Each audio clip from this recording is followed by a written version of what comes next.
Bonjour à toutes et à tous. Alors, j'espère que vous allez bien. Alors, aujourd'hui, je faisais un petit sujet justement sur le libre arbitre, notamment n'existerait pas. Ah, grande question. Alors, on va aborder pour cela trois points, trois domaines qui sont, enfin, deux domaines précisément, et puis un domaine général, qui sont la philosophie et la science. Mais avant d'aborder ces deux domaines, dont on parlera un petit peu de Spinoza et de Schopenhauer, ce qu'ils pensaient justement du libre arbitre, existait-il pour eux? Non. On parlera bien sûr de la science. Et ce qui serait intéressant, c'est d'avoir une idée générale. Des personnes sont convaincues que le libre arbitre existe. C'est leur choix. Mais est-ce que pour autant la science ou la philosophie répond favorablement à leur choix? C'est pas sûr. C'est même incertain. C'est même pas sûr du tout. C'est la conviction que les personnes se mettront en elles. Alors, d'un point de vue général, de la vie en général, dans la sociologie, on va dire, est-ce que si je vous pose la question, avez-vous choisi le pays où vous alliez naître? Avez-vous choisi la famille dans laquelle vous alliez naître? Avez-vous choisi donc votre langue, votre culture, la religion ou pas la religion que vous avez eue ou pas eue, enfin, etc. Ben, il y a de fortes probabilités que vous me répondiez non. Vous allez me dire, bah non, j'ai pas pu, par un libre choix ou libre arbitre, de pouvoir choisir, par exemple, le pays où j'allais naître, la culture avec laquelle je serais impliqué, les choix politiques. Est-ce que j'allais naître dans un pays plutôt démocratique ou plutôt dictatorial? Est-ce que vous avez choisi? Est-ce que nous avons choisi? Non. Bah non. Moi, je me souviens de rien. Hein. Après naissance, la pré-naissance, avant la naissance, j'ai pas eu mémoire de me rappeler d'être dans telle ou telle famille. Alors, est-ce qu'on m'a effacé les mémoires? Peut-être. Ça, c'est une autre question. En tout cas, on entend beaucoup parler de ce libre arbitre.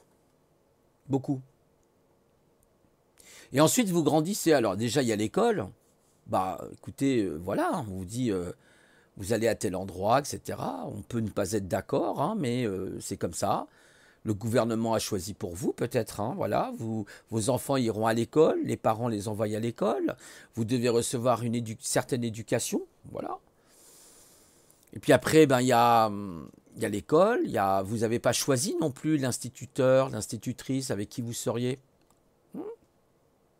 Vous n'avez peut-être pas choisi non plus de naître avec des capacités hors normes, par exemple.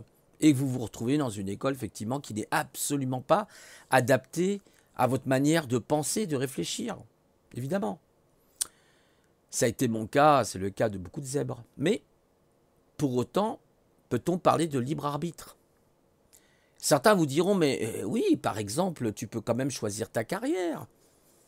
Certes, on peut peut-être choisir sa carrière et suivre des études en conséquence pour obtenir tel et tel poste dans la société.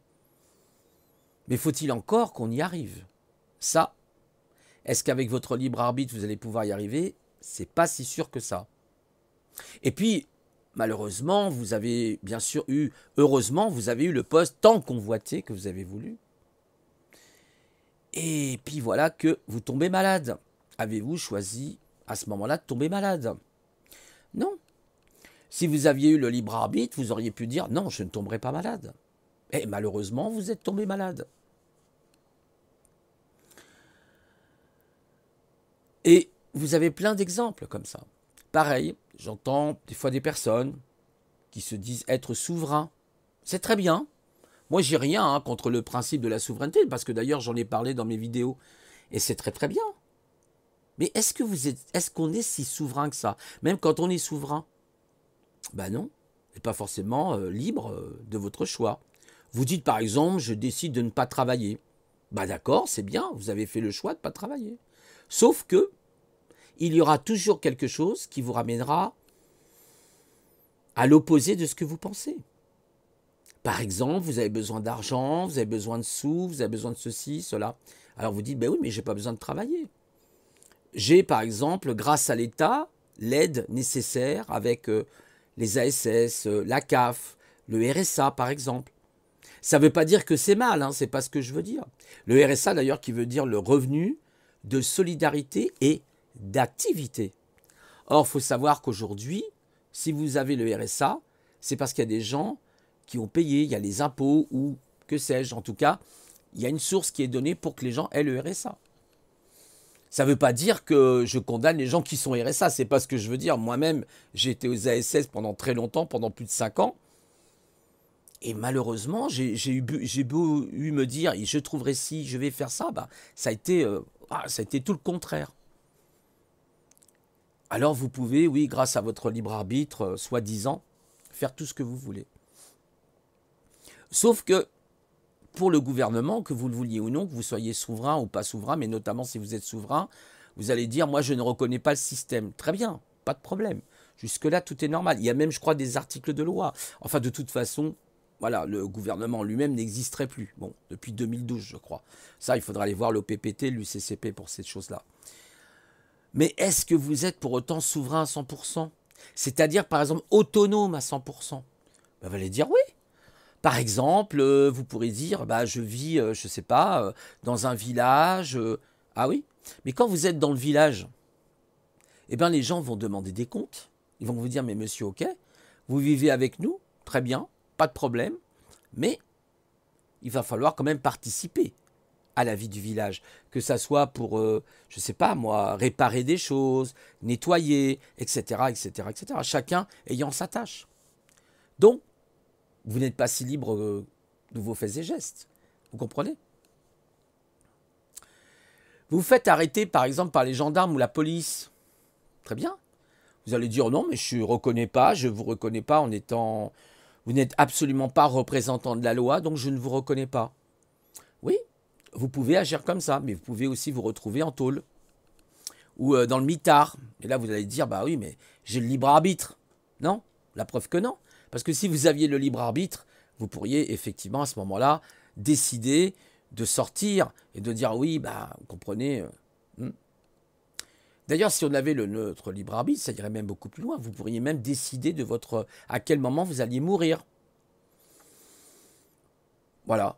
Moi, là, ma maman qui est décédée maintenant il y a 1 mois, elle n'a pas décidé à quel moment elle allait mourir. Hein. Comme moi, je ne vais pas décider à quel moment je vais mourir. D'accord? Réfléchissez à ça, c'est très important. Mais vous verrez, voilà. Après, ça risque d'être un petit peu long. La vidéo risque de durer un petit temps parce qu'il y a beaucoup de choses. Mais bon, je ne sais pas si je vais lire les 2 philosophes parce que ça a l'air d'être très long. Et même la science, là. J'aimerais plutôt synthétiser. Et donc, il faut réfléchir à ça. D'accord? Il faut réfléchir. Vous avez aussi Jean Robin qui parle qui est un journaliste hein, qui parle justement du non-libre arbitre, que le libre arbitre n'existe pas pour lui. Alors là, je vous ai mis des articles. Alors nous avons des droits et des devoirs. Voilà, en quelque sorte. Donc le libre arbitre n'existe pas. Alors il dit que cette personne-là, hein, c'est écrit par Homo Fabulus, a priori, j'ai trouvé ça. Bon, j'aurais pu trouver autre chose. Hein. J'ai pas eu trop le temps de m'approfondir sur les sujets, mais je suis tombé sur ça. Et voilà ce qu'il dit par rapport à la science. Alors, je voudrais donc revenir sur un billet publié il y a quelques temps sur Science étonnante, et intitulé « Le libre arbitre existe-t-il ?» C'est la question. Pour résumer, donc, des expériences de neurosciences montrent que l'on peut détecter une activité cérébrale permettant de prédire la décision que va prendre un sujet avant même que ce sujet ait conscience de la... Voilà. C'est-à-dire avant même qu'il agisse, il y a une espèce de préscience ou une préconnaissance qui vous dit on savait qu'il allait faire ça. Bon. Il y avait, je crois, El Loco qui avait parlé de ça sur sa chaîne. Je voudrais donc revenir sur un billet publié il y a quelque temps sur Science étonnante intitulé « Le libre existe-t-il ?» Pour résumer, donc, ces expériences de neurosciences montrent que l'on peut détecter une activité. Alors, c'est ce qu'on vient de relire un petit peu là. Ouais, je ne sais pas pourquoi ils remettent 2 fois la même chose. David de Science étonnante semble être plutôt en partie confiant dans l'existence d'un libre arbitre, ou cherche en tout cas à le défendre. Une manière donc de se rassurer, c'est de considérer, décidément c'est un peu dur ce matin. Si demain on me démontre qu'en le fait de choisir sa femme, on met en jeu des processus cérébraux dans lesquels la conscience ne joue qu'un rôle annexe et inutile, et que l'on peut donc rapprocher de ceux des réflexes, ça m'affecterait un peu quand même. Voilà, effectivement. L'article donc a appelé de nombreux commentaires. À la majorité d'entre eux, fait remarquer que ces expériences ne remettent pas forcément en cause la notion de libre arbitre. Je commentais moi-même que une autocitation, faut que je surveille les chevilles. Le libre arbitre est toujours là dans le sens où si tu n'avais pas décidé de faire ce que l'expérimentateur te dit, tu n'aurais pas appuyé sur le bouton. Ou que pour beaucoup de décisions, il est certainement possible de modifier une décision une fois qu'on en a pris conscience. En cela, je me rapprocherai de la position défendue par Xochipilli qui conclut sur la conscience, où il dit « Elle reste pourtant le maître du jeu grâce à 3 compétences. En amont, elle planifie la conscience, elle focalise tous les processus inconscients selon la stratégie qu'elle s'est choisie. Grâce à elle, on peut décider par avance ce qu'on veut faire, comment on va le faire et s'y tenir. En aval, en tant qu'arbitre du match, elle réprime, censure, inhibe tout ce qui n'est pas cohérent avec cette stratégie. Ce veto mental évite, une fois dans l'action, de se laisser donc distraire comme mon chat dès qu'on voit une mouche au-dessus de sa tête. Donc là, par exemple, le chat est là et hop, et vous regardez le chat et vous dites, mais non, je voulais faire ça, et je vais regarder ça et je ne vais pas faire autre chose. Et vous avez été distrait. Donc, vous n'avez pas eu le libre arbitre à ce moment-là, parce que vous avez été ailleurs et vous deviez dire, dans votre libre arbitre, dans ma libre conscience, dans mon libre choix, je ferai ça et rien, je dis rien pourra me perturber. Et pourtant, il y a eu un événement, une simple mouche, et vous avez été perturbé. Après le match, c'est le seul porte-parole autorisé à commenter le match. Oui, mais voilà, ma position a évolué, qu'il dit. Depuis notamment la lecture d'une publication d'Anthony R.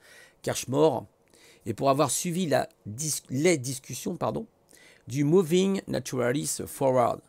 Un atelier de discussion s'étant tenu donc à l'automne dernier sur ces sujets, réunissant quelques-uns donc des esprits les plus brillants que cette planète comporte. Entre autres, Dawkins, Dan Dennett, Jerry Cohn, Steve Weinberg. L'idée que je veux transmettre dans ce billet se résume en une phrase. L'inexistence du libre arbitre n'a pas besoin d'être prouvée empiriquement. WTF.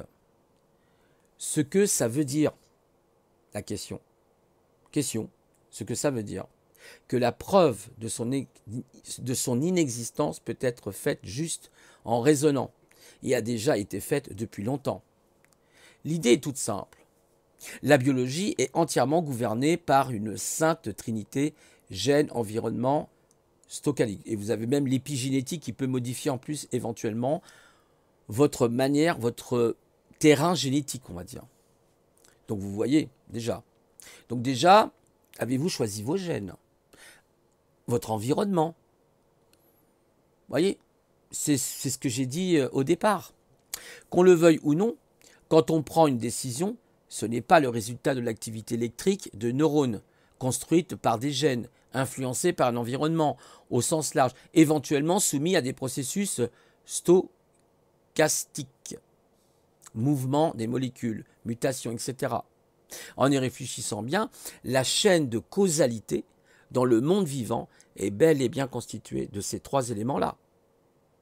Gènes, environnement, scolastique. Uniquement, or, ces 3 éléments sont inappropriés pour expliquer le libre arbitre.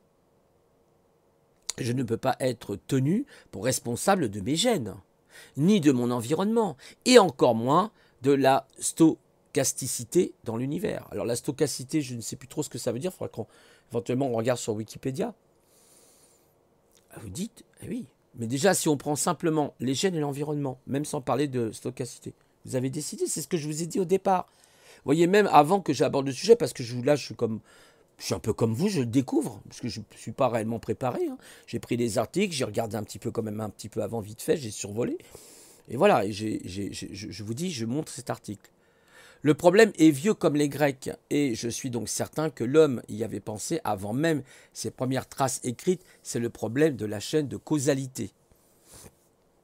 Si tous les mouvements sont toujours interconnectés, les nouveaux procédant donc des anciens dans un ordre déterminé, c'est-à-dire voilà, c'est un petit peu linéaire si vous voulez, si les atomes ne font jamais d'écart pour créer un mouvement nouveau qui cassera le cadre de la destinée, la donc séquence ininterrompue de causes et d'effets. Quelle est la source du libre arbitre? Que possèdent les êtres vivants sur Terre? Question. Et d'ailleurs, pour reparler, je vous avais parlé donc un petit peu de quantique physique, hein, Étienne Klein qui parle un petit peu, même Einstein qui a parlé d'un petit peu de cette partie quantique. Et là, oui, évidemment, dans le quantique, on est dans ce qu'on appelle les lois de l'indéterminé. Si on peut appeler ça d'ailleurs des lois, on est plutôt dans une forme d'indétermination, des lois d'imbrication, d'autodétermination n'existent pas réellement dans le quantique. Parce que le résultat est changeant permanent. Donc, on n'est plus dans une notion, par exemple, quand vous regardez l'informatique, si on prend le binaire, bah, vous avez une réponse. C'est soit qu'il y a une information qui passe ou pas. Voilà, selon l'état binaire. Là, dans l'informatique quantique, dans l'état quantique où on parle de quantium, vous voyez, on parle de qubits, plus précisément. Un 1 peut être un 0 peut être un 1. Donc ça devient plus compliqué. Donc, pour sauver donc le libre arbitre, il y a deux solutions. Postuler l'existence d'un ou des dieux, comme le font par exemple les Grecs, pour expliquer que par exemple les atomes puissent parfois s'écarter de leur trajectoire, ou postuler, comme le fait Descartes, qu'il existe une autre substance, l'âme, le libre arbitre, qui ne soit pas soumise aux lois de la physique et la chimie. Mais évidemment, ces deux explications sont irrecevables d'un point de vue scientifique, ou tout du moins n'ont pas encore été prouvées. Et il y a quand même une interrogation. Parce que si on ne le prouve pas, on ne peut pas. Hein. La science s'appuie sur les faits. Une définition, du libre arbitre. Une définition du libre arbitre. Pour clarifier donc la discussion arrivée à ce point, je poserai cette définition du libre arbitre. Piqué de Cashmore. Le libre arbitre est défini comme la croyance selon laquelle il existe une partie du comportement biologique qui soit la conséquence de quelque chose d'autre que les inévitables influences de l'histoire génétique et environnementale d'un individu et des possibles lois stochastiques de la nature. Même si on peut donc se défendre que les expériences de neurosciences remettent en cause la notion du libre arbitre, comme par exemple Xochipilli et moi-même l'avions fait à l'époque, en postulant que la conscience permet d'orienter a priori l'activité neuronale ou la contrôler a posteriori. Ça ne nous disperse pas de répondre à la question d'où vient cette conscience? D'où vient cette conscience? Quelles sont ses causes? Si l'activité consciente détermine l'activité inconsciente, qui détermine l'activité consciente? Mystère, parce que si elle est capable de déterminer l'inconscient, alors elle-même, par qui est-elle déterminée, cette conscience? Peut-être certains me répondront Dieu, la vie, l'énergie, mais on ne sait pas vraiment. Hein. Un petit schéma pour récapituler le problème, et j'en aurai bientôt fini. On peut par exemple envisager trois grandes façons de considérer le libre arbitre. Conscience, inconscience, schéma à nouveau piqué de Cashmore, ce n'est pas de ma faute, j'ai pas le libre arbitre. Vous voyez ce qu'il dit, c'est rigolo d'ailleurs. Alors, Will, Jess, Benaver, donc là vous avez un schéma. Il faut arriver à l'interpréter. 1, 2, 2, 2, 1, 1. Alors, en A, vous avez Will, en B, Will, C, il n'y a rien. Alors, qu'est-ce qu'ils disent? Alors, je vais agrandir un petit peu parce que là, du coup, avec mes yeux, vous voyez, je n'ai pas le libre arbitre. Hein, sinon, j'aurais des yeux qui me permettraient de... Waouh! Puis en plus, c'est écrit dans... Toujours pareil. Hein, sur les sites internet, c'est toujours écrit en caractères très lisibles en général. En A, c'est la vision classique donc des gens normaux, incluant beaucoup de scientifiques rationnels, n'ayant pas trop réfléchi au problème. Le libre arbitre.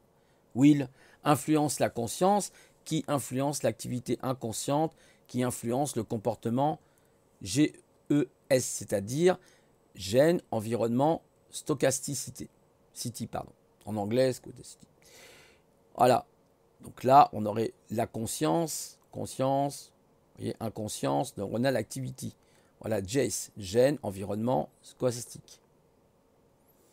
Qui influence l'activité inconsciente. Le problème de cette vision, c'est qu'il n'existe pas de cause pour expliquer le libre arbitre.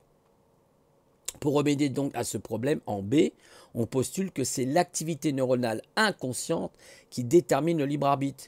Le problème alors, c'est que si le libre arbitre est déterminé par une cause, il n'est pas précisément plus libre, parce que c'est une cause qui l'a déterminé à ce moment-là. Donc, si vous pouviez remonter jusqu'à la cause en quelque sorte, vous pourriez dire « je choisis ma cause ». Est-ce que vous choisissez votre cause? Le problème, donc en B, on postule donc que c'est l'activité neuronale inconsciente qui détermine donc le libre arbitre. Le problème alors, c'est que si le libre arbitre est déterminé par une cause, il n'est précisément pas plus libre, évidemment, il est juste arbitre. Une solution à ça, on cesse de postuler l'existence du libre arbitre, la chaîne de causalité en C. Donc là en C, si on regarde, il n'y a plus rien a priori, ça doit être l'inconscience qui va déterminer la conscience a priori. Donc qu'est-ce qu'on nous dit sur C? On nous dit donc, une solution à ça, donc je vous répète, on cesse donc de postuler l'existence du libre arbitre, la chaîne de causalité en C est principalement gène, environnement, scolastique, c'est-à-dire GES, processus inconscient, comportement, les processus conscients ne sont qu'un moyen de suivre ce qui se passe dans le cerveau et pas de l'influencer. Ah, donc, c'est qu'est-ce qui se passe dans votre cerveau? Est-ce que par exemple, nous avons un libre arbitre, une libre conscience, si vous voulez, de modifier par exemple notre chimie corporelle, notre chimie cérébrale, nos hormones par exemple? Ah, est-ce que vous avez ce pouvoir-là? Peut-être que si vous aviez ce pouvoir, vous pourriez effectivement faire des choses. Il y a toujours un indéterminisme qui arrive. Même certaines personnes vont vous dire par exemple, oui mais moi je peux répondre, il y a des gens par exemple qui maîtrisent leur pulsation cardiaque. Vous avez des grands maîtres yogis, etc. Donc ils ont un libre arbitre de pouvoir modifier. Oui mais il suffit qu'il y ait une cause indéterminée et hop là, ça y est, c'est fini, il n'y a plus de libre arbitre. En tout cas, il y a une forme de libre arbitre. On peut penser effectivement à ce moment-là qu'il y aurait une libre arbitre. Mais pourtant, vous êtes cette même personne qui est capable, effectivement, a priori, de contrôler ses pulsations cardiaques, ne sera pas, par exemple, capable de contrôler, je ne sais pas moi, une dépense inadvertante qui est arrivée. Parce que la personne, à ce moment-là, a eu un accident, sa maison a brûlé. Oh, qu'est-ce qui s'est passé? Est-ce que vous avez pu déterminer que votre maison allait brûler à ce moment-là? Vous aviez un libre arbitre pour le faire, ça? Non. Bah non, pas du tout. Donc ça répond un peu à cette question-là. Et si vous choisissez la réponse A, je vous invite aussi à indiquer dans le commentaire votre vision du monde qui m'intéresse. Une conscience donc spectatrice, pourquoi faire? Reste une question posée par Rita Carter, que l'on peut donc poser si on accepte le modèle C. Si le libre arbitre est une illusion, parce que le modèle C, on a vu, c'était l'inconscience qui repasserait vers la conscience, a priori. Hein. Rappelez-vous, si on regarde le schéma, même si c'est en anglais, vous voyez bien que le 1 revient vers la conscience. D'accord? Et là, on avait un schéma contraire, conscience, conscience, etc. Alors, il est dit, si le libre arbitre est une illusion et chacune de nos actions est déterminée par des processus cognitifs, donc de connaissance, inconsciente, en réponse à des stimuli externes, pourquoi nos cerveaux s'embêteraient-ils à nous faire penser autrement?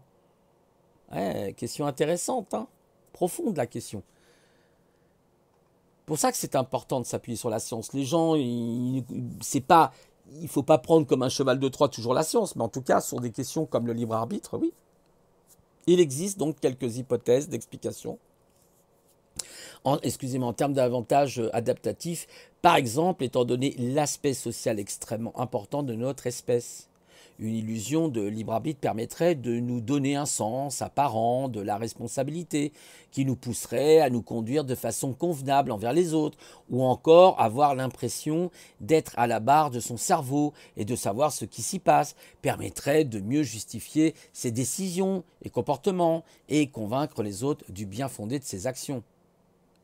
Une dernière chose, l'argument compatibiliste qui dit que l'existence du libre arbitre est compatible avec le déterminisme en biologie est souvent revenu dans les commentaires sur Science Étonnante.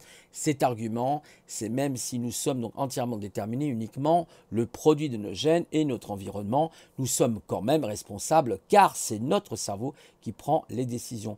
Pour moi, cette posture consiste simplement à changer la définition du libre arbitre pour qu'elle ne soit pas problématique.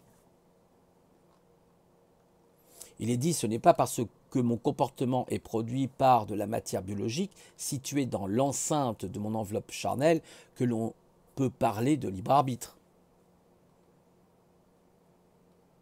Parce que je vous ai expliqué, on a des processus qu'on ne maîtrise pas. On n'a pas...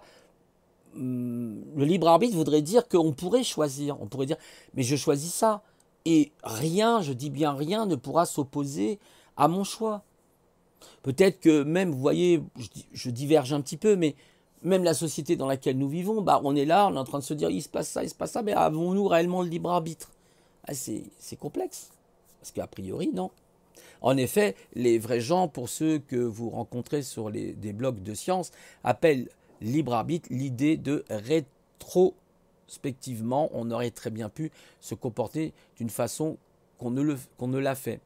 Mais dire cela, c'est se contenter de penser j'aurais pu faire autrement, sans être vraiment me comporter autrement. Or, il n'y a aucune façon de vérifier que l'on aurait donc effectivement pu se comporter autrement. C'est vraiment ce sentiment de choix conscient que les gens appellent libre arbitre. Pas le fait que ce soit mon cerveau et pas celui d'un autre qui a pris la décision. Et le compatibilisme qui donc repose sur cette idée ne me paraît donc pas faire avancer le schmilblick. En conclusion, si je devais répondre donc à la crainte de David par rapport à cette question, de manière un peu provocatrice, qu'il a voulu dire, je pense, c'est une petite faute là, je dirais qu'effectivement, quand tu as choisi ta femme, tu n'étais pas aux commandes. Est-ce que vous étiez aux commandes si vous avez choisi une femme? Ah oui, moi je suis aux commandes. Vous savez, c'est ce qu'on appelle, là, je crois, le coup de foudre. Ça a tout de suite flashé. Puis vous êtes dit bien avant, mais non, mais moi, ça m'arrivera jamais. Et puis de toute façon, j'ai décidé en pure conscience, avec mon libre arbitre, que je me mettrai jamais avec une femme. Ou que ceci, ou que cela. Et puis, paf. Alors oui, bien sûr, on peut rester ensemble, mais ça, vous ne décidez pas. Si vous tombez amoureuse d'une femme, ou voilà, vous ne l'avez pas décidé, quelque part. Ça vous arrive comme ça. Aux commandes était donc la somme des événements s'étant donc passés dans ta vie jusqu'à cet instant présent, influençant le fonctionnement de tes neurones codés génétiquement et soumis à des processus stochastiques. Le tout ayant fait donc pencher la balance en faveur de cette femme, là plutôt que d'une autre, à ce moment précis. Peut-être que dans un autre moment, ça aurait été une autre femme, vous voyez?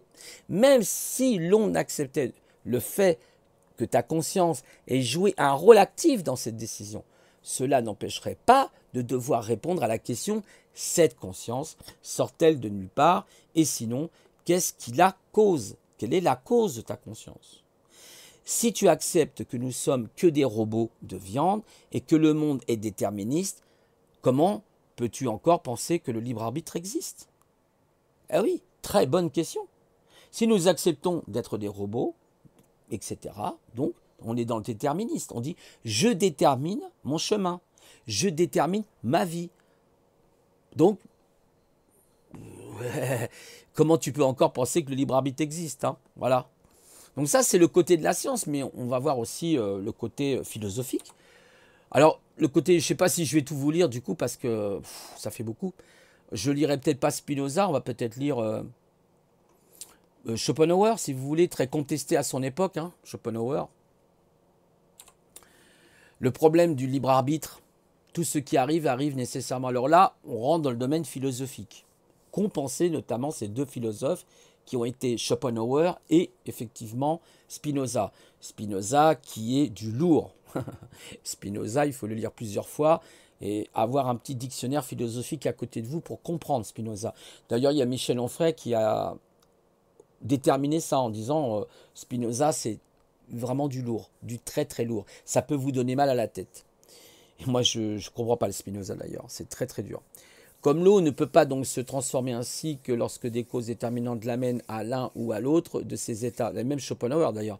De même, l'homme ne peut faire ce qu'il se persuade être en son pouvoir que lorsque des motifs particuliers l'y déterminent. Et d'ailleurs Schopenhauer, qui était le boss un petit peu, enfin, le boss, qui était l'exemple pour Nietzsche, parce que Nietzsche aimait beaucoup Schopenhauer. C'est intéressant, philosophie, il faut vous intéresser à la philosophie. Alors, moi, je ne suis pas philosophe, enfin, on est tous philosophes, quelque part. Je ne suis pas, dans le professariat de philosophie, mais c'est intéressant.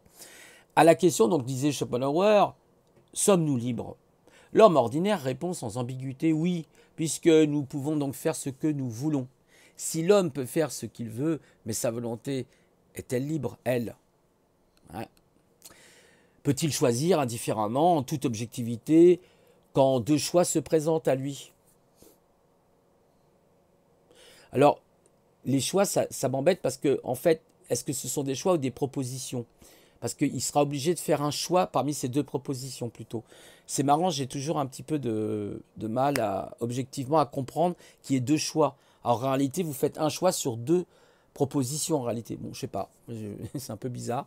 De quoi dépend donc la volonté elle-même? Oui, votre volonté, elle dépend de quoi? On a dit, par exemple, il y a l'inconscient, il y a le conscient, mais le conscient est déterminé par quelle cause? On l'a vu tout à l'heure avec la science. Et cette cause elle-même est-elle déterminée par une autre cause, qui elle-même est déterminée par encore une autre cause? Ah, là ça commence à devenir un peu ardu. Peut-il donc choisir indifféremment tout objectif fait, je répète un peu, quand deux choix se présentent à lui? De quoi dépend donc la volonté elle-même? Ma volonté ne dépend absolument que de moi seul. Je peux vouloir ce que je veux. Ce que je veux, c'est moi qui le veux. Schopenhauer écrit ainsi l'esprit naïf qui se contente de regarder les choses à la surface. Mais de quoi dépend la volonté elle-même? Demande le philosophe dans son essai sur le libre arbitre. Le penseur de Francfort pose d'entrée de jeu comme solution à l'énigme de libre arbitre que l'homme est un être déterminé une fois pour toutes par son essence, possédant comme tous les êtres de la nature des qualités individuelles fixes, persistantes, qui déterminent nécessairement ces diverses réactions en présence des excitations extérieures. Ainsi, Schopenhauer montre que l'action de chacun est régie à la fois par des motifs qui sont extérieurs à l'homme et dont il n'a aucun contrôle. Aucun contrôle. Votre toit de maison vient de s'écrouler parce qu'à ce moment-là, il y a une petite météore qui est tombée sur votre toit ou a fait un joli petit trou sur votre toit. Est-ce que vous l'avez déterminé ça avec votre libre arbitre? Vous voyez donc la foutaise du libre arbitre, c'est-à-dire son essence inchangeable et fixée préalablement. Influence des motifs, l'influence des motifs. Conformément donc au principe de causalité, donc les causes, l'homme agit sous l'influence des motifs. Et ceux-ci ont leur origine dans les réalités extérieures, explicites, implicites. Les expériences personnelles, la tradition ou l'éducation. Vous voyez ce que je vous avais dit tout à l'heure. Les expériences personnelles que vous allez traverser, votre vie, les traditions. Est-ce que vous avez choisi votre tradition? Est-ce que vous avez choisi de naître dans telle culture ou pas? Question. Comme l'eau ne peut pas se transformer ainsi que lorsque des causes déterminantes l'amènent à l'un ou à l'autre de ces états, de même l'homme ne peut faire ce qu'il se persuade être en son pouvoir que lorsque des motifs particuliers l'y déterminent. On peut faire des petites choses quand même, attention, heureusement d'ailleurs. Mais est-ce que nous avons le libre arbitre pour autant? C'est autre chose. L'homme est incapable d'agir par lui-même. que disait Spinoza. C'est aussi donc ce qu'a montré Spinoza en comparant par exemple le libre arbitre à une pierre soumise à l'impulsion d'une cause extérieure et qui reçoit une certaine quantité de mouvement en vertu de laquelle elle continue de se mouvoir même quand la cause motrice a cessé d'agir. C'est-à-dire vous l'avez poussée, la pierre, vous avez mis une impulsion et vous dites elle va s'arrêter. Non, elle continue encore, elle glisse par exemple. Elle vous dit non, pourtant c'est bizarre. Ah non, elle ne s'est pas arrêtée instantanément. Hein. Elle continue, voyez. Est-ce que vous avez pu le déterminer ça? La cause motrice donc cessait d'agir. Tandis que cette pierre continue de se mouvoir, elle pourrait donc croire, si elle avait la capacité de penser, qu'elle est libre de son mouvement, alors qu'elle est poussée par une force extérieure. Par exemple, si vous vous jetez de votre fenêtre, êtes-vous libre de remonter vers elle? Sauf si vous avez mis un élastique, là, on vous jetez là dans le vide. Est-ce que vous pouvez aller contre la loi de la gravité? Certainement pas. D'ailleurs, vous ne sentez même pas le propre poids, votre corps, vous ne sentez même pas, vous ne sentez pas votre propre densité, vous ne sentez pas votre propre poids. C'est pour ça que les objets tombent instantanément en même temps, ils arrivent en même temps au sol. Parce que ce n'est pas le poids qui les détermine, c'est la gravité. Il y a encore des gens qui disent qu'elle n'existe pas, mais bon, bref. Là, on est dans le paranormal, hein, comme d'habitude. De même qu'une bille sur un billard ne peut entrer en mouvement avant d'avoir reçu une impulsion, ainsi un homme ne peut se lever de sa chaise avant qu'un motif ne l'y détermine. Mais alors, il se lève d'une façon aussi nécessaire ou aussi imprévisible que la boule se meut après avoir reçu l'impulsion. Ah, j'ai une crampe, vite, il faut que je me lève. Vous aviez déterminé que vous aviez une crampe? Ben non, vous avez eu une crampe. Ben oui, mais j'ai quand même le libre arbitre. C'est moi qui décide, n'est-ce pas? Ensuite, il dit l'homme est déterminé par son essence. Les motifs qui constituent donc le moteur des actions humaines révèlent en réalité la volonté qui nous fait agir. Dans la philosophie de Schopenhauer, la volonté considérée non pas dans son sens habituel est la force vitale qui constitue l'essence de tout ce qui existe dans la nature. La volonté de l'homme n'est autre que son moi, proprement dit, le vrai noyau de son être. C'est elle, effectivement, c'est elle, qui constitue le fond même de sa conscience. Comme quelqu'un substratum, immuable et toujours présent, dont il ne saurait se dégager pour pénétrer au-delà. J'aime bien le terme substratum, ça doit être un terme. La substance, hein, substratum, c'est marrant, c'est en latin. Car lui-même, il est comme il veut, et il veut comme il est. Donc, quand on lui demande s'il pourrait vouloir autrement qu'il ne veut, on lui demande en vérité s'il pourrait être autrement qu'il n'est. Est-ce que vous pourriez être autrement que ce que vous êtes là? Oh, je sais pas, je ne sais rien. Intéressant. La volonté a une nature spéciale et individuellement déterminée, en vertu de laquelle sa réaction sous l'influence de motifs identiques diffère d'un homme à l'autre, constitue ce que l'on appelle le caractère de chacun. Le caractère de l'homme est invariable, il reste le même pendant toute la durée de sa vie, sous l'enveloppe changeante des années, des circonstances où il se trouve, même de ses connaissances et de ses opinions, demeure comme l'écrevisse sous son écaille, l'homme identique et individuel, absolument immuable, est toujours le même. Pour Schopenhauer, le caractère est déterminé et donné une fois pour toutes. Il est à la base de tous les effets que les motifs provoquent. En d'autres termes, l'homme prisonnier de lui-même est condamné à être lui-même. Dans cette configuration, il n'y a aucune place pour le libre arbitre. Bah oui, parce que vous êtes déterminé à être vous-même selon votre caractère. Et c'est vrai parce que vous êtes né dans un pays, je ne sais pas, de confession musulmane ou chrétienne, ou vous êtes athée, il y a très peu de probabilité que vous redeveniez autre chose. Vous avez été élevé, vous avez reçu des enseignements religieux, vous avez reçu effectivement des traditions qui sont plusieurs fois millénaires. C'est très compliqué. Sauf s'il y a une indétermination extérieure qui fait que, et là même, ce n'est pas votre libre arbitre, vous voyez. Dans cette configuration, prisonnière donc de lui-même est condamné à être lui-même, qu'il dit. Dans cette configuration, il n'y a aucune place pour le libre arbitre. On voit là se profiler effectivement la seule liberté concevable qui est celle de mieux se connaître pour s'accepter. Ça, c'est intéressant ce qu'il dit. Précisons-le au passage, sur cette question précise, Freud a pilé Schopenhauer pour élaborer sa théorie psychanalytique. Chaque action d'un homme est le produit nécessaire de son caractère et du motif entré en jeu. Ces deux facteurs étant donnés, l'action résulte inévitablement. Pour qu'une action ou un effet se produise, des causes extérieures doivent provoquer nécessairement l'être affecté à manifester ce qu'il contient, son essence intérieure, car celui-ci ne peut agir autrement qu'il n'est. C'est ce qu'il a expliqué Schopenhauer. Acceptons-nous tels que nous sommes. Toute existence présuppose une essence, c'est-à-dire que tout ce qui doit être quelque chose, avoir une essence déterminée. Une chose ne peut pas exister en même temps, n'être rien. Soit elle est rien, ou soit elle existe. Cause, effet. Effet, cause. Ça vous rappelle rien? Matrix. Le mérovingien qui dit « J'ai apporté un bon gâteau à cette dame et regardez ce qui va se passer. » Elle commence à dessiner sur son bon gâteau au chocolat, avec sa cuillère, sa fourchette, un trait.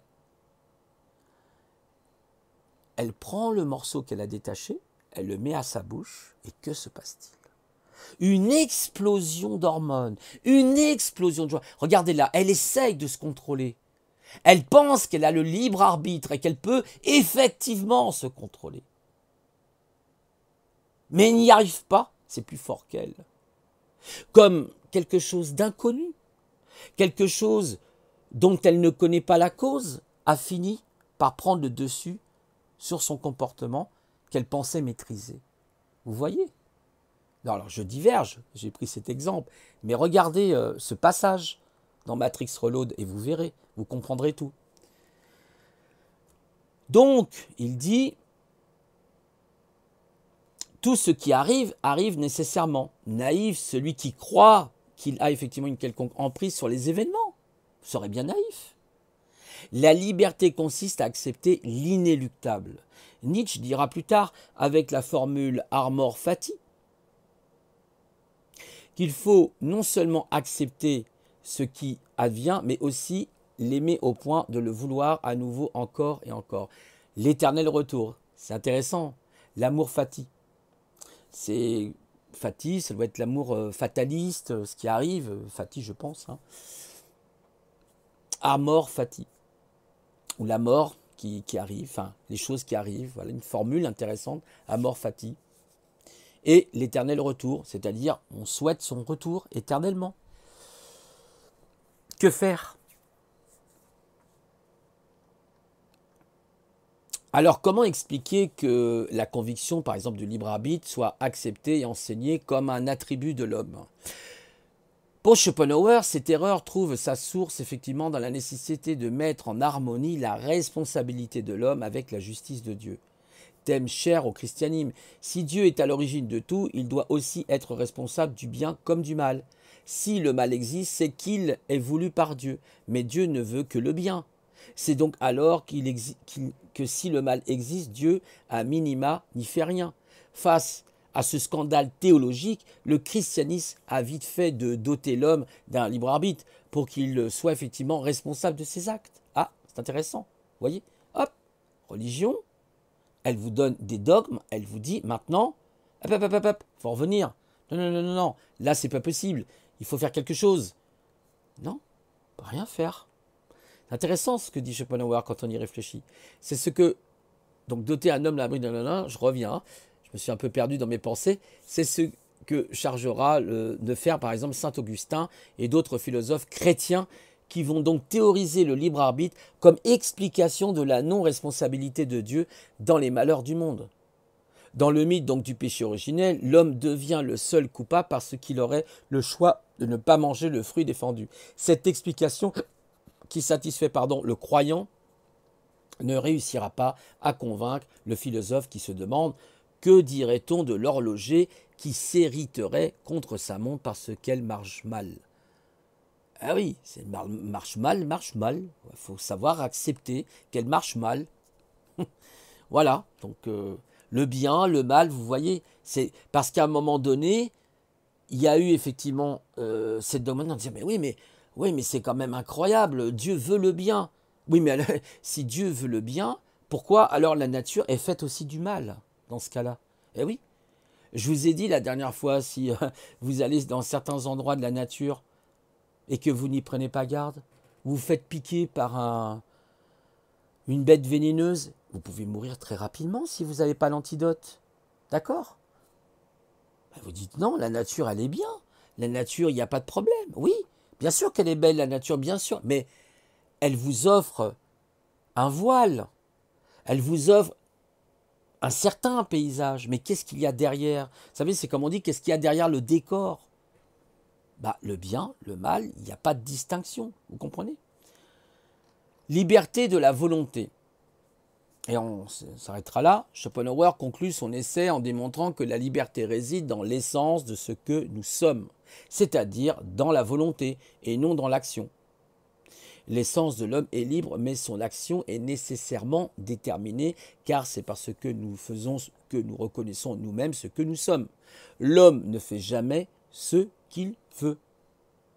Et pourtant, il agit toujours nécessairement. La raison est qu'il est déjà ce qu'il veut, car de ce qu'il est découle naturellement tout ce qu'il fait. Je vous avoue que c'est profond, hein. On peut la répéter, cette phrase. L'homme ne fait jamais que ce qu'il veut. On se dit, bon, il fait ses choses, il vague à ses occupations, etc. Et pourtant, donc là, il y a des interrogations, il agit toujours nécessairement. Il faut qu'il agisse toujours. La raison est qu'il est déjà ce qu'il veut. Ça veut dire qu'il est déjà prédéterminé quelque part de ce qu'il veut. Car de ce qu'il découle naturellement tout ce qu'il fait. Ça découle naturellement de ce qu'il fait. Cette conclusion est au cœur de la philosophie de Schopenhauer. L'essence de l'homme, la volonté, est la même que celle qui habite les animaux, les plantes, les pierres, etc. Cette volonté aveugle est totalement libre. Elle fait ce qu'elle veut. Elle n'est pas autodéterminée. L'homme n'est qu'un phénomène ou l'une des multiples manifestations de la volonté. L'homme est volonté, qu'il dit, et fait ce qu'il veut. Mais cette liberté ne réside pas dans la liberté d'action, qui est soumise à la loi de la causalité, ni dans l'indifférence des choix, mais dans ce que nous sommes. L'action de l'homme est l'expression pure de la combinaison de son essence fixée d'avance et des motifs extérieurs dont il n'a aucun contrôle. Vous voyez, c'est intéressant ce qu'il dit à la fin, l'essence fixée d'avance, c'est ce que je vous ai dit, prédéterminé. Vous êtes né dans tel endroit, ça a été prédéterminé comme ça. Alors bon, vous ne faites pas ce que vous voulez par les événements extérieurs. Certes, votre essence vous poussera à avoir la volonté de vouloir faire peut-être ça ou ça, mais quelquefois, c'est même souvent des motifs extérieurs dont il n'a aucun contrôle. Avez-vous, par exemple, le contrôle actuellement de ce qui se passe? Avons-nous le contrôle de ce qui se passe? Si on prend les récents événements là, vous allez me dire, oui, mais quelque part, on peut quand même se prémunir, on peut... Vous voyez, par exemple, regardez, il y a des gens qui disent, eh oui, mais il faut se protéger, etc. Oui, bien sûr, on va faire le nécessaire. Notre volonté va nous pousser dans l'action de dire, oui, voilà, je vais mettre des masques, je vais me... Moi, je faisais ça, hein, j'avais le masque et j'ai attrapé le Covid. Bon, là, ça va un peu mieux quand même. Et voilà. Comment ça se fait? Il y a peut-être des gens qui sont venus, je sais qu'il y avait des personnes qui venaient. Mais comment vous auriez pu savoir ces choses-là? Ah mais j'ai dit, mais moi j'ai le libre arbitre. Ah bah oui, j'avais la volonté, c'était la volonté d'action, comme dit Schopenhauer. Ça ne m'a pas empêché, par des causes extérieures, malgré tout, d'avoir un moment, seulement un moment, d'inadvertance, un moment d'oubli. Et voilà, vous avez chopé cette cochonnerie, ou autre chose. C'est pour ça, les amis, il faut vivre le temps présent. On est vivant, profitons de la vie, soyons dans l'immanence, pas dans la transcendance, dans l'immanence, c'est-à-dire dans l'instant présent. On est immanence, c'est très important l'immanence. L'immanence, c'est ce que vous êtes là, maintenant, présent. Arrêtons de nous projeter forcément dans l'extérieur, etc. Ce qui est important, c'est que, vous voyez, la philosophie, le monde, c'est d'être effectivement là, présent avec soi. C'est pour ça d'ailleurs que Schopenhauer certains disent d'ailleurs que Schopenhauer était un éternel négatif, un éternel personnage qui voyait franchement les choses négativement. Non, Il les voyait avec la réalité. C'est tout, de l'être. Voilà, donc après, il y a aussi, du coup, que je ne vais pas lire parce que ça va être un peu long, mais je vous le mettrai de toute façon de Spinoza. Alors là, Spinoza, c'est du level Spinoza, je vous le dis tout de suite. Moi, j'ai pas fait d'études de philosophie, mais c'est vrai que ça me passionne. Les phrases, les mots utilisés, la rhétorique utilisée est très intéressante dans la philosophie. Je peux peut-être vous lire, je sais pas, je vais voir, attendez, je regarde un petit peu. Peut-être la première page. Peut-être la première page. Parce qu'après, ça va être compliqué.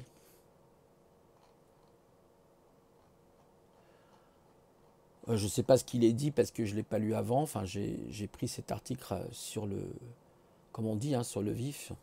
Il est dit donc dans des études antérieures que nous avons donc consacrées. Alors ça, c'était déjà une étude qui avait été faite. C'est très là, ça demande beaucoup d'études, Spinoza. À la philosophie de Spinoza, nous avons montré avec quelle passion Spinoza s'attache à détruire le libre arbitre. Donc c'est dommage que je n'ai pas l'étude d'avant. Peut-être qu'on aurait pu sur le site trouver cette étude. Que valent ces efforts en fait? C'est à ce problème que nous tâcherons de répondre dans la présente étude. C'est dommage, je n'ai pas celle d'avant. Pour résoudre donc convenablement un problème quelconque en philosophie, nous dit Spinoza, il faut suivre rigoureusement la méthode géométrique. Aïe aïe aïe. C'est quoi la méthode géométrique, Spinoza? C'est la géométrie sacrée? C'est quoi? C'est la... Et oui, il faut donc prendre pour point de départ certaines donc, idées claires et distinctes et en déduire des conclusions évidentes et infaillibles, tout comme les mathématiciens le font dans leur opération à eux. Il ne faut admettre rien d'obscur à rien de confus. Or, ce que n'ont pu faire effectivement les partisans du libre arbitre, note Spinoza, en effet, comment conçoivent-ils par exemple la volonté, notion fondamentale dans le problème du libre arbitre? Comment une faculté, mais la faculté peut-elle jamais être une idée claire et distincte?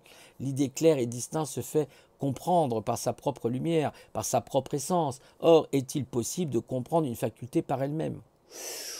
Waouh, non, qu'il dit. La faculté se comprend uniquement par les actes auxquels elle se rapporte. Oh, c'est du lourd, La vue par les actes de vision, l'ouïe par les actes d'audition, et ainsi de suite. De même, la volonté ne se comprend que par les volitions particulières. Seules les volitions particulières sont claires et distinctes. La volonté entendue comme une faculté. Voilà. Je ne vais pas tout vous lire. Je vous laisserai de toute façon cet article. Spinoza, si vous aimez Spinoza, alors je vous encourage à le lire. Mais moi, j'ai du mal avec Spinoza. Je vous avoue que là, c'est du 180 de QI. Là. Spinoza, c'est du lourd. Il y a un PDF d'ailleurs, je crois, là, tiens. Faudrait que je le récupère, je vais garder ça. Voilà, donc la science, la philosophie, on a vu deux philosophes, particulièrement Schopenhauer, vous disent que le libre arbitre n'existe pas. Donc revenez à ce que vous êtes, acceptez les événements tels qu'ils sont, même si ça vous paraît incohérent. Et voilà, et bien sûr, on aura toujours la volonté de vouloir changer les choses, et c'est très bien, avec la volonté, Schopenhauer nous parle de cette force de volonté, mais il y a des événements, il y a des phénomènes extérieurs que vous ne maîtriserez jamais. Voyez? Je vous ai dit, vous êtes dans votre maison tranquillement, à regarder votre télévision, ou que sais-je encore, à lire, et il y a un météore qui tombe sur votre maison, vous l'aviez prévu. Ah, vous allez me dire, oui, mais j'ai une chance sur des milliards. Oui, certes, mais des météores, il y en a tous les jours qui tombent. Il y a même des gens qui sont tués par des météores. Regardez, là, même quand il y a la grêle, est-ce que les gens avaient prévu qu'il y ait des grêlons qui soient de la taille, par exemple, d'une balle de tennis, voire même plus gros? Personne. Il y a eu les dégâts que ça fait. Ah oui. Donc, oui. Bah non, mais avec mon libre arbitre, je peux savoir, je peux tout savoir. Non, ça n'existe pas, le libre arbitre. Si ça existait, vous pourriez effectivement tout faire. Vous pourriez autodéterminer toute votre vie. Or, ce n'est pas le cas. Parce que je vous ai dit... D'ailleurs, c'est marrant parce qu'il parle justement de religion. Et dans la Bible, il est marqué une phrase. Alors, je ne sais plus l'épître. Je ne me souviens plus par contre. Mais je me rappelle de la phrase. Alors, qui avait écrit ça? Est-ce que c'est l'apôtre Paul? Temps et imprévu arrivent à tous. Et sous le soleil, sous la pluie ou sous toutes les actions, vous ne pouvez rien y faire. C'est pas moi qui le dis, c'est une écriture. Voilà, on comprend les choses comme on les comprend. Voilà, bah écoutez, moi en tout cas, je vous souhaite une bonne journée. Et puis je vous dis à une autre fois, méditez sur cette question-là. Peut-être que vous ne serez pas d'accord, c'est votre choix, mais moi, pour moi, la réponse, elle est claire. Voilà, donc je vous souhaite une bonne journée du fait de ce part. Je vous dis, je vous souhaite une bonne journée par ma volonté. J'espère pour vous une bonne journée. Et je vous dis à plus tard si la nature en a décidé ainsi. Voilà, ou je n'ai pas le libre arbitre. Au revoir.